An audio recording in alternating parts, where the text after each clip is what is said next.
Hea meel on siit Ungarist, Budapestist tervitada kõiki Eesti jahimehi meie väga tubli 5-liikmelise delegatsiooni poolt. Et olid väga huvitavad 2 päeva. Täna on siis teine päev jõudnud õhtusse. Seda enam oli see FATS-VEISi konverents see aasta tähendusrikas, et avati maailma suurim looduse ja jahinduse näitus siin samal ajal ja saime ka seda nautida. Omalt poolt, mida mina õppisin siin nende 2 päeva jooksul, on see, mida ma teadsin ka loomulikult varem, sest me oleme nendel konverentsidel käinud juba aastaid meie tegevjuhiga.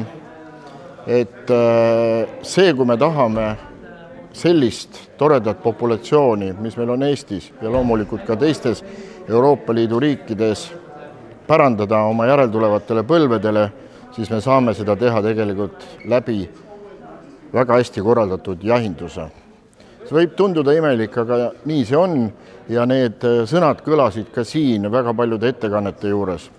Ja teine asi, mis ma tahaksin sellest konverentsist just meelde jätta, on see, et äärmiselt oluline on see, et Europarlamendis võetakse vastu ka jahindusi reguleerivaid ja uusi direktiive.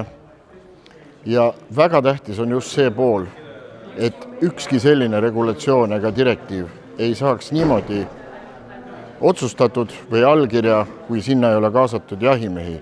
Ja just sellepärast, kui me vaatame seda Euroopa riike ühendavat katusorganisatsiooni FEISi, ongi vaja sellepärast, et ja on vaja, et meie siin ka käime, et ka need Eesti väikesed mured jõuaksid FEISi ja läbi FEISi jõuaksid Europarlamenti ja loomulikult ise me peame tublilt tööd tegema oma Europarlamendi liikmetega, kellele tuleb selgitada just neid jahinduses reguleeritavaid küsimusi õiges valguses.